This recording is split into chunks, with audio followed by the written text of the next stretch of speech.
મને ખૂબ આપ્યું છે ત્યારે મને છેલ્લા જ્યારથી જાહેરાત થઈ છે પેપરમાં કે નવો જિલ્લો બનવાનો છે, દરરોજ ફોન આવે, મેસેજ આવે, જોજો સાહેબ, જોજો સાહેબ. એટલે મને આનંદ એ વસ્તુનો છે કે તમે મને ભૂલ્યા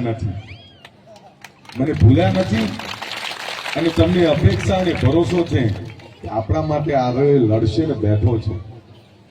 પણ હું જ્યારે એક સરકારી ભાષામાં વાત કરું, ભૌગોલિક રીતે વાત કરું, તો રાધનપુર, સાંતલપુર, સમી, વારાહી અને કાંકરેજ, દિયોદર, વાવ, બાબર, સુઈગામ, આ જે વિસ્તાર છે, આ વિસ્તારને જિલ્લાની જરૂર છે અને એ જિલ્લો પણ રાધનપુર બને એવી જરૂર છે.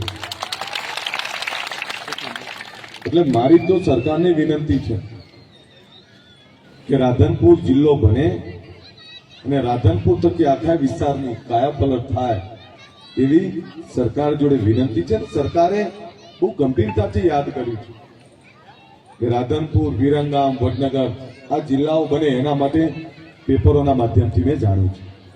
ત્યારે હું પણ માંગણી કરું છું કે આ રાધનપુર જિલ્લો બને એના માટે સરકાર નિર્ણય કરે, અને હું તમારી સાથે છું. અને સરકાર તો ખૂબ સંવેદનશીલ છે, સરકાર કોઈ પણ રીતે એ તમારી સાથે છે. પણ આપણે માંગણી કરીએ છીએ, સરકારના માપદંડ અલગ છે. સરકાર એ ભૌગોલિક રીતે જોશે અને જોયા પછી જે કંઈ નિર્ણય કરશે, હું માનું છું ખૂબ સારો જ નિર્ણય કરશે. આ વિસ્તારના પાણીના પ્રશ્નો એનાથી સુપેરે વાકેફ છું.